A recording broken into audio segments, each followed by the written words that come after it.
سلام، خوش اومدین به قسمت دوم ماجرای اسکای دایوینگ من. اگه قسمت اول ندیدید لینکشو براتون اینجا میذارم. اونجا میتونید برید ببینید که چجوری با ماجراجویی‌های هیجانی مثل بانجی جامپینگ شروع کردم و بعد از اون اولین پرش تاندم زندگیم رو امتحان کردم. ولی اون فقط شروع داستان بود. امروز میخوام وارد بخش جدیدتر داستان بشم که اونم وقتی که تصمیم گرفتم اسکای دایوینگ رو یا سقوط آزاد به صورت کامل خودم یاد بگیرم. ازتون دعوت میکنم با من همراه باشید.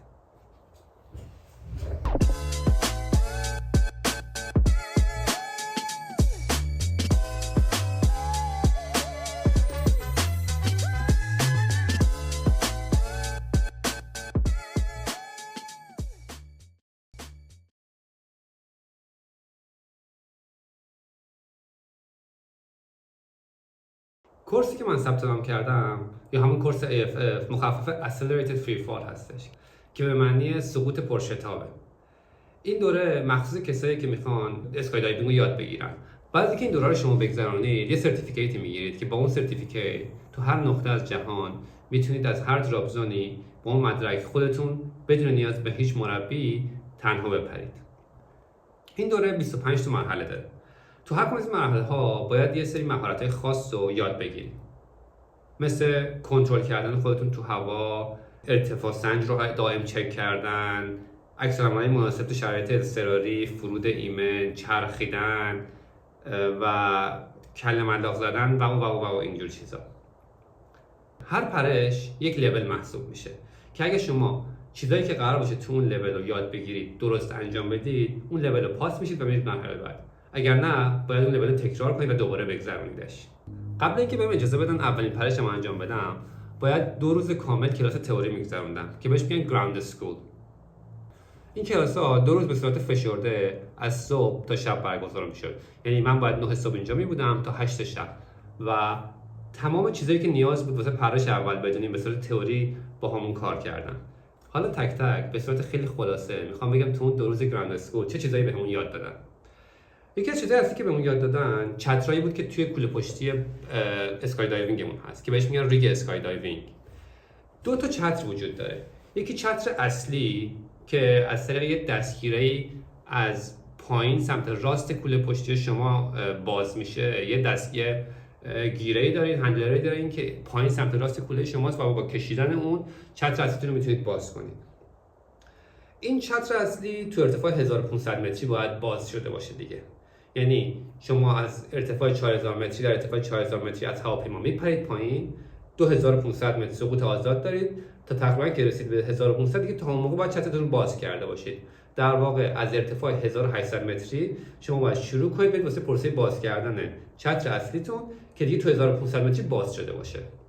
باز شدن چتر اصلی 6 ثانیه طول میکشه که این به معنی اینه که 300 متر ارتفاع طول میکشه تا شما چتر اصلیتون باز بشه، چون شما با سرعت 50 متر در ثانیه دارید سقوط میکنید و 6 ثانیه طول بکشه در واقع 300 متر ارتفاع شما از دست میدید تا اینکه چتر اصلیتون باز بشه. پس در واقع شما اگر 1500 متر چترتون رو باز کنید و اون پول مین پاراشوت بکنید تو ارتفاع 1200 متر چترتون تقریبا باز شده.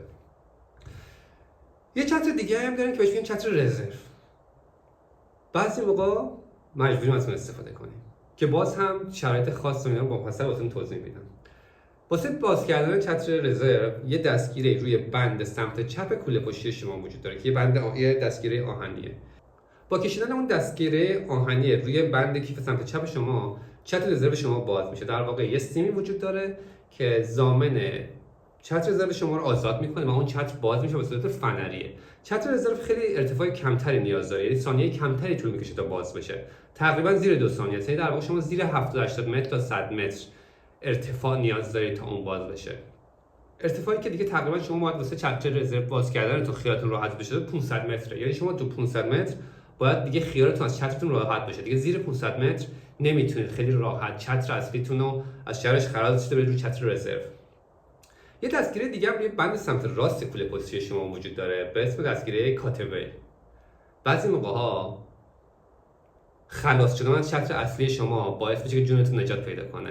یعنی یه جایی میرسه ممکنه شما نیاز داشته باشید چتر اصلیتون رو ببرید و از خودتون رهاش کنید بره تا بتونید چتر از رزروتون رو باز کنید. واسه این کار روی کوله پستچی شما روی بند سمت راست یه دستگیره وجود داره به اسم کاتوی که معمولا قرمز یا نارنجی طوره و با کشیدن اون دوباره یه سیمی وجود داره که اون چتر اصلی شما رو به شما متصل نگه می‌داره. اون رها میشه و چتر اصلی شما در واقع کنده میشه از شما و شما اون وقت میتونید چتر رزروتون رو باز کنید. این واسه مواقعی به درد میخوره که شما چترتون گره خورده یا یه مشکلی وجود داره یا یه مشکلی با چتر اصلیتون وجود داره و شما میخواید از شرش رها شید. و اگر همزمان دو تا چتر رو باز کنید دوباره این دو تا هم گره میخورن و اون وقت هیچ چتری ندارید. واسه همین بعضی موقع‌ها خلاص شدن چتر اصلی نجات جون شما رو به همراه خواهد داشت. خیلی ازم میپرسن خب چی میشه اگه ما نتونیم هیچ کدوم این چتر رو باز کنیم؟ باید بهتون بگم هیچ اتفاقی نمیافته. چون یه چیزی به اسم AAD وجود داره تو کل پشتی شما که مخفف Automatic Activation Device هستش. اون AAD در واقع کارش اینه که اگر شما تا ارتفاع 500 متری هنوز در حال سقوط آزاد باشید، چتر رزرو شما رو به صورت اتوماتیک باز میکنه. یعنی اگر به هر دلیلی شما هیچ عکس‌العملی نشون ندید، نه چتر اصلیتون رو باز کنید، نه مربی واسهتون چتر رو باز کنه که توی شرایط دیده شده که مربی این کارو واسهتون کرده، مخصوصا تو پرورش‌های اولیه بعضی موقع مربی‌ها دخالت میکنن و چتر رو باز میکنن اگه شرایط اضطراری باشه. اگر تا ارتفاع 500 متری شما هنوز در حال سقوط آزاد باشید، این دستگاه AAD چتر رزرو شما رو اتوماتیک باز میکنه و در واقع جون شما رو نجات خواهد میده. چون چتر رزرو شما دیگه باز بشه، در واقع شما خیلی از کارا رو دیگه انجام دادید و خیالتون راحته که حداقل جون سالم به در خواهید برد. به هر حال ممکن صدمات دیگه تو فرودتون داشته باشید ولی دیگه اصل کاری اون خطر بزرگی که سقوط آزاده رو رد میکنید. چیز دیگه ای که تو اون 2 روز گراوند اسکول با ما خیلی تمرین کردن، وضعیت بدنیمون تو حالت سقوط آزاده که باید به صورت یک آرچ باشه. یعنی در واقع ناحیه شکمی ما باید تو پایین ترین نقطه خودش باشه، تو پایین ترین نقطه این آرچ باشه و صورت و پاهای ما به صورت خم شده به صورت بالا. دستام باید یه همچین حالت 90 درجه‌ای داشته باشه و اینجوری صورت به صورت جلو، صورت به سمت جلو و زانوها هم حدود 45 درجه خمیدگی داشته باشن. این وضعیت درست سقوط آزاده. حالا من داشتم توی یوتیوب نگاه می‌کردم، یه سری از این دراپ زونا اون سیمولیشن سقوط آزاد، اون تیوبایی که هوا با شدت از پایین میزنه رو به دانش آموزاشون مجبور میکنن اون کلاس رو بگذرونن. در واقع دانش آموزا مجبورن، موظفن یه ساعتی یا دقایقی اون کلاس‌ها رو تو اون تیوبای هوای پرفشار بگذرونن که حداقل با وضعیت بدنی تو سقوط آزاد آشنا بشن. ولی ما اینو نداشتیم اینجا و به نظرم خیلی باحال بود. حالا تو اون حالت سقوط آزادی که شما دارید با سرعت 50 متر تو ارتفاع 4000 متری سقوط میکنید، خیلی عادیه که شما اصلا یادتون بره که فرم درست بدنی خودتون رو حفظ کنید. بعضی آدما اصلا میرن توی حالت یه کوماتوری که اصلا نمیفهمه چجوری میگذره و انگار یه خواب، یه حالت خوابی که اصلا متوجه نمیشه، مخصوصا دفعه‌های اول. این اتفاق خیلی مرسومه. واسه همین یه سری چیزا وجود داره که مربی‌ها با شما صحبت کنن و شما نیاز دارید که به شما فیدبک داده بشه. جوری که مربی‌ها میتونن به شما فیدبک بدن فقط با هند سیگناله. یه سری هند سیگنال وجود داره که مربی‌ها به شما تذکر بدن که مثلا زانوت الان زیادی خمه، پاهات بازه یا چه کاری داره اشتباه انجام میده و به تو تذکر بدن که اون کارو فیکس کنی. به طور مثال هند سیگنال این به معنیه که زانوت رو باید صاف کنی. در واقع این پاهاته و زانوت رو باید صافتر کنی. این یعنی اینکه پاهات خیلی از هم بازه، زانوات رو باید بچسبونی به هم، زانو یا پاهات رو باید بچسبونی به هم. این یعنی اینکه تمرین باز کردن چتر اصلی تو بکن که این یکی از وظایفی که شما تو پرش اول باید بکنید که مفصل راجعش صحبت می‌کنیم. این به معنیه که باید ارتفاع سنج خودتون رو چک کنید. حواستون به ارتفاع سنج خودتون باشه. این به معنی که حالت دستاتون رو چک کنید. این به معنی اینه که شما باید خود ریلکس تر باشید، رهاتر کنید، بدنتون خیلی قفلید. این اوکیه و این وقتیه که شما دیگه باید پاراشوتتون رو باز کنید. یعنی شما اگر مربیتون بهتون این سیگنال داد بدون چون و چرا باید سریع چتتون رو باز کنید. به هر دلیلی ممکنه اتفاقی افتاده باشه اون دیده باشه که شما دیگه نیاز نیست اصلا بپرسید. اینو دیدید یعنی دیگه اصلا بدون چون و چرا سریع باید برید چتتون رو باز کنید. این از هند سیگنالی بود که توی هوا وجود داره. تو اون 2 روز وسایلی که لازم داریم توی سقوط آزاد بپوشیم و حتی توی کلاس میپوشیدیم، مثل ارتفاع سنج، عینک و هلمتمون با اون لباسا و مجبورمون میکرد که روی زمین کارهایی که باید انجام بدیم تو حالت‌های مختلف و شبیه سازی بهمون میکردن و بهمون میگفتن اوکی مثلا تو الان ارتفاع 2500 متری هستی، چیکار میکنی؟ وقتی اینو بهت میگم چیکار میکنی؟ اینو بهت نشون دادم یعنی باید چیکار کنی؟ و ما همه اینا رو به صورت شبیه ساز انجام میدادیم. روی زمین میخوابیدیم به حالت آرچ و اون به ما فیدبک میداد و من فیدبک رو انجام میدادیم. یکی از چیزایی که دیگه که خیلی تو اون 2 روز روش تاکید داشتن این بود که تو شرایط اضطراری چک العملی باید نشون بدیم. به طور مثال شرایط اضطراری میتونه شرایط اضطراری داخل هواپیما باشه، میتونه وقتی که چتتو باز کردی موقع باز شدن چت باشه، موقع فرودت باشه و ما همه اینا رو باید تمرین میکردیم و در آخر اون 2 روز هم طبیعتا یه امتحانی ازمون میگرفتن که آیا اون خبر رو اون شرایط و اون اتفاقایی که نیاز داریم واسه پرش اول یاد بگیریم و یاد گرفتیم یا باید دوباره اون کلاس رو تکرار کنیم. و اگر یاد گرفته باشیم این به معنیش اینه که ما میتونیم پرش اولمون رو انجام بدیم. مثلا از شرایط اضطراری که داخل هواپیما هستید. هواپیمایی که قرار شما رو از زمین برداره و تا ارتفاع 4000 متری ببره. این پروسه تقریبا 20 دقیقه ممکنه طول بکشه. در واقع شما 20 دقیقه توی هواپیمایید. کاری که میکنه آدم وقتی میشینه تو هواپیما که باید اول از همه کمربند خودتون رو ببندید. و فرقش با هواپیما هست این که شما فقط باید تا ارتفاع 300 متری اون کمربند رو نگه دارید. و سر ارتفاع 300 متری باید اون کمربند رو باز کنید. فرقش چیه؟ در واقع وقتی تا 300 متری یه ارتفاعی برای شما بیفته اون کمربند باید بسته باشه که شما زنده بمونید. ولی اگر تو ارتفاعی بالاتر از 300 متر اتفاقی برای هواپیما بیفته یا مشکل فنی پیش میاد دیگه ما باید از هواپیما بپریم پایین و با چتری که داریم جون خودمون رو نجات بدیم. برای همین تو موقع دیگه کمربند شما نباید بسته باشه. تو ارتفاع 300 تا 800 متری اگر مشکل برای هواپیما پیش بیاد شما باید از هواپیما بپرید پایین و بعد از 2 تا 3 ثانیه چتر رزرو خودتون رو با کشیدن دستگیره‌ای که روی بند سمت چپتون هست باز کنید. چرا بعد از 3 ثانیه؟ چون اگر زودتر باز کنید چترتون ممکنه باز بشه و بخوره به هواپیما یا رو پله‌های هواپیما گیر کنه که اون هم باعث خرابی هواپیما میشه هم چتر شما رو از بین میبره. پس دیگه این بدترین کاری که میشه اتفاق بیفته. واسه همین باید یه خورده زمان بدید که از هواپیما دور بشید و اون موقع سریع باز کنید. ولی اگه این اتفاق بالاتر از ارتفاع 800 متری بیفته شما دیگه در واقع زمان کافی دارید تا چتر اصلیتون رو باز کنید و دیگه نیاز به چتر رزرو نیست. 2 نوع ارتفاع سنج داریم. ارتفاع سنج عقربه‌ای، ارتفاع سنج دیجیتال. معمولا دانش آموزا پرشای خودشون رو با ارتفاع سنج عقربه‌ای شروع می‌کنن. چرا؟ چون ارتفاع سنج عقربه‌ای این امکانو به شما میده که علامت گذاری کنید. در واقع از قبل روی زمین ارتفاع سنج رو نگاه می‌کنید که تقریبا همشون مثل همن یا حداقل تو هر دراپ زونی همشون مثل همن. که مثلا وقتی رسید رو ساعت 6 یا اون پایین شما دیگه ارتفاعتون 2000 متریه و باید تقریبا دیگه فقط نگاهتون به عقربه سنج باشه. یا مثلا وقتی برسه به ارتفاع 1500 متری که شما باید چترتون رو باز کنید پیش زمینش یه رنگ زردی داره که به شما نشون میده که این ارتفاعی که شما باید چترتون باز بکنید. یا به طور مثلا زیر 500 متر رنگش قرمزه که بهتون نشون میده که دیگه شما تو اون زونی هستید که باید دیگه تصمیمتون رو گرفته باشید که میخواید از چتر رزرو استفاده کنید یا نکنید. این علامت ها به شما این امکان میده چون بعضی موقع تو اون ارتفاعی که دارید سقوط میکنید با اون سرعت شاید خوندن اون اعداد و تفسیرش با اون کاری که شما باید تو اون ارتفاع انجام بدید یه خورده طول بکشه و ارتفاع سنجی دیجیتال معمولا دانش آموزا از اول شروع نمیکنن با استفاده کردن ازش. بریم بخش جذاب داستان که اونم پرش اول منه. تو پرش اول 2 تا مربی همراه شما میپرن و هر کدوم از این 2 تا مربی از سمت شونه و لگن شما یه دستگیرهایی روی لباس شما وجود داره که اونو میگیرن و با شما همراه شما میپرن پایین. و برای این کار شما باید با مربی‌ها یه علامت گذاری کرده باشید که کی قرار با همدیگه از هواپیما بپرید پایین. این علامت گذاری یه چیز استاندارده بین همه. اتفاقی میفته وقتی به شما مربیتون میگه که آماده است و نوبت شما واسه پریدن، شما برید دم در ورودی پرواز که این خودش مراحل داره. اول باید دست راستتون رو بذارید به لبه داخلی در، بعد پای راست، پای چپ به صورت موازی به در ورودی میذارید و دست چپتون رو میذارید لبه بیرونی و شما لبه در ورودی وای میسید با توجه به اینکه دستتون گرفتینش. کار بعدی که میکنید با مربی داخلتون چک کنید که آیا همه چی اوکی یا نه. نگاه میکنید به داخل، تو اون ارتفاع باید داد بزنید. چکین، اونم یه سری تکون میده یا یه تامزاپی به شما میده. چک اوت نوبت مربی بیرونی شماست. از قبل از شما یکی مربی رفته، در از بیرون گرفته و وایساده منتظر شماست.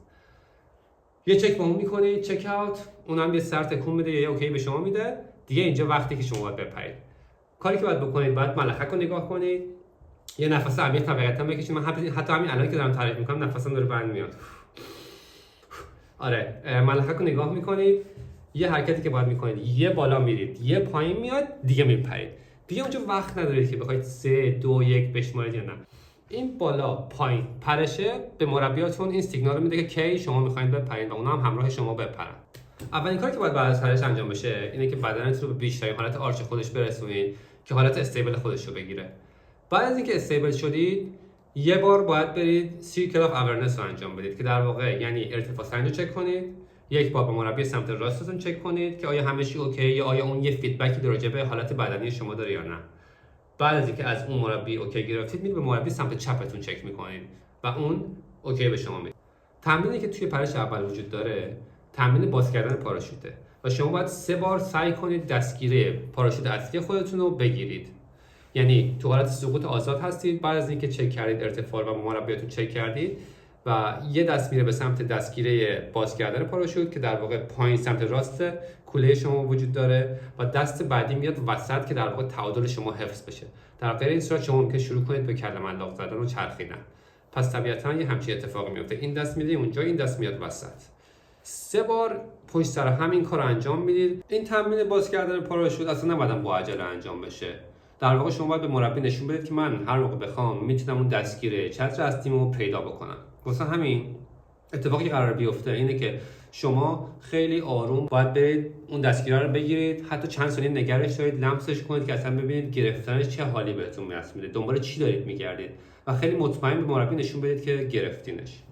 بعضی موقع ممکنه نتونید اون دستگیره رو پیدا کنید که مربی بهتون میگن که آقا دستتو بذار روی کولت، شروع کن هولش بده به سمت پایین، چون نمیدونی کولت کجا دنبالش بگردی. از کولت شروع کن، دستتو سر بده به سمت پایین، پایین کوله سمت راست، میتونی اون دستگیره رو پیدا کنی و خیلی راحت. بعد شما چند ثانیه نگهش دارید، بعد ولش میکنید به حالت اول، میذارید همینجا میمونه، اصلا نباید بکشیدش. یعنی در واقع فقط باید پیدا کردن دستگیره رو به مربیتون نشون بدید که آقا من هر موقع بخوام خیلی راحت میتونم پیداش کنم. بعد از اینکه اون تمرین رو انجام دادید، دوباره یک دوره دیگه باید ارتفاع سنج رو چک کنید و مربیای سمت راست و چپ تک تک چک کنید و اوکی ازشون بگیرید که اونجاست که دوباره مربی‌ها همون هند سیگنالی که خیلی جلوتر بهتون گفتم میتونن به شما بدن که پاتو صاف کن، پاتو ببند، شونتو درست کن و یا صورتتو بگیر بالا. البته واسه اینکه صورتتو بگیر بالا هیچ هند سیگنالی وجود نداره. حالا تو ویدیوی بعدی بهتون نشون میدم. تو ویدیوی دوم من این سیگنال از مربیم گرفتم که در واقع خیلی راحت با دستشو گذاشت زیر سرم و خودش داد بالا و بهم نشون داد که باید سرتو بالا بگیری. و بله، چک میکنید اگر همه چی اوکی بود دیگه از سقوط آزادتون لذت میبرید تا برسید به ارتفاع 2000 متری. تو ارتفاع 2000 متری دیگه نباید چشم از عقرب سنج بردارید. در واقع باید چشمتون رو قفل کنید روی عقرب سنج که وقتی به 1800 متر رسید در واقع دیگه شما به مربیاتون یه سر تکون میدید. این یعنی دیگه که هیچ هوم اساینمنت دیگه به من نگو، من دیگه هیچ چیزی نمیخوام تمرین کنم، تمرینم تموم شده، no more work. یه سر تکون میدید no more work، ویو میکنید، ویو آف میکنید. قبل اینکه چتتون رو باز کنید باید این ویو آف رو انجام بدید. ویو آف که در واقع اینجوری انجام میشه به اسکای دایورایی که دیگه که دور و بر شما این خبر میده که شما میخواین چتتون رو باز کنید که اگه قراره بالا سر شما باشن برن جاشون رو عوض کنن که دیگه چت شما به اونا نخوره که خب باز هم میتونه خطر آفرین بشه. پس یه ویو آف میکنید، بعد میرید واسه چتتون رو باز کردن که خودش اون هم یه سری داستان داره که بعدا تو ویدیو بعدی راجعش با هم صحبت میکنم. توی همه پرشایی که توی این کورس انجام میشه هر کدوم از مربی‌ها یه دوربین بالا سرشونه، یه گوپرو بالا سرشونه که کل مدت دارن ازش فیلم میگیرن. بعد از هر پرش با مربیاتون میرید میشینید و اتفاقایی که تو اون پرش میفته رو با هم تحلیل میکنید. در واقع ویدیو رو شروع میکنن پلی کردن هر کدوم از اونا و شروع میکنن به شما فیدبک میدن، چه کارهایی درست انجام دادی، چه کارهایی درست انجام ندادی، اینجا چی شد که این کارو کردی. و در واقع میشید در واقع روی اون ویدیو با هم دیگه گپ میزنید و به شما چیزایی که نیاز داشتید و گوشزد میکنن. ولی کاری که میخوام الان بکنم اینه که با هم دیگه بریم ویدیو اول خودمون ببینیم و ببینیم چه اتفاقایی اونجا افتاد. یه بار اول جفت ویدیو رو با سرعت ببینیم، بعد من روش تیکه تیکه شروع میکنم نکات مهمی که توش وجود داره رو بهتون میگم.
اینجا میتونید ببینید که مربی از کجای بند کوله پشتی من میگیره و میره بیرون وای میسته. این ویدیو که مربی بیرون از من گرفته، میره کاملا بیرون وای میسته. من اون 4 تا چیزی که بهتون گفتم، دست راست، پای چپ، دست چپ رو میذارم و بعدش یه چک با مربی داخل میکنم که سرش رو تکون میده و یه چک با مربی بیرون میکنم که همونجوری که دوربین رو سرش میبینید، تکون خوردن دوربین رو میبینید. بعد ملخک رو نگاه میکنم، یه بالا یه پایین پرش. تو پرش ارتفاع سنجم رو نگاه میکنم، مربی داخل داره، مربی بی اونور داره من فیدبک میده، پاهمو چیز میکنم و تمرینم شروع میکنم. یه دونه، 2 تا و اینم سومیش. دوباره ارتفاعمو چک کردم، مربی سمت راست یه چیزایی بهم گفت که دوباره ویدیو رو جدا بعد از این می‌بینیم. مربی سمت چپ اوکی بهم داد. دیگه دارم از پرشم لذت میبرم. ارتفاع سنج هر 4-5 ثانیه یه بار باید چک کنم که دارم این کارو انجام میدم. و اینجا دیگه ارتفاع رفته 2000 متر، چشمو ور نمیدارم، سرمو تکون میدم، نو مور ورک، ویو آف رو یادم میره و چترمو باز میکنم. حالا بریم ویدیو یکی رو ببینیم. البته اینم خیلی جالبه که مربی میره توی میره ابرا و اینم باز شدن چتر مربی دوم من.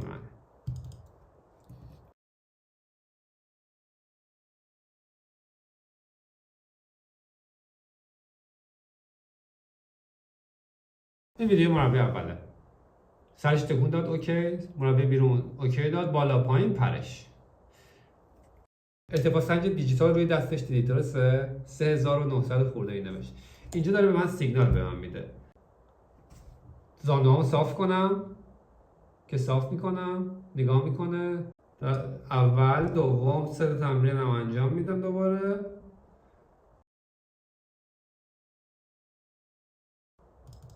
ارتفاع سنج، سیگنال، زانوامو دستامو ببندم و زانوامو صاف کنم.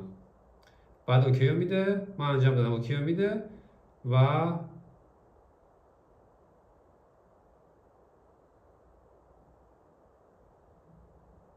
دیگه اینجا چشمو قفل میکنم دوباره. دستگیره رو دیدید؟ دستگیره رو همون دستگیره چیز پلاستیک توسی رنگه که اونو میکشم و این باعث میشه چترم باز بشه. و این پرواز اول من. حالا اتفاقی که بعد باز کردن چتر افتاد که دیگه هیچ چیزی از توش نمیبینید، هیچ ویدیو ازش ندارید.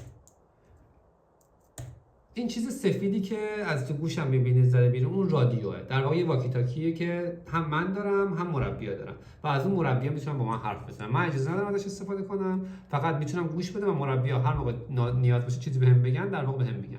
که این وقتی به درد میخوره که شما میخواین فرود بیاین، یعنی بعد از اینکه چتتون باز شد اونجا میتونن باهاتون ارتباط برقرار کنن. اصلا چیزی نیست که توی سقوط آزاد ازش استفاده کنن. بعد از اینکه من چترمو باز میکنم تو پرش اول، همه چی خوب بود، همه چی اتفاق درست انجام شده بود، تو ارتفاع خوبم باز کرده بودم، همه چی مرتب بود. اتفاقا دراپ زون رو پیدا کردم، چون کاری که باید بعد از اینکه چتتون باز میشه اینه که دراپ زون رو پیدا کنید که کجا قرار فرود بیاید و چجوری باید فرود اومدن رو تمرین کنید.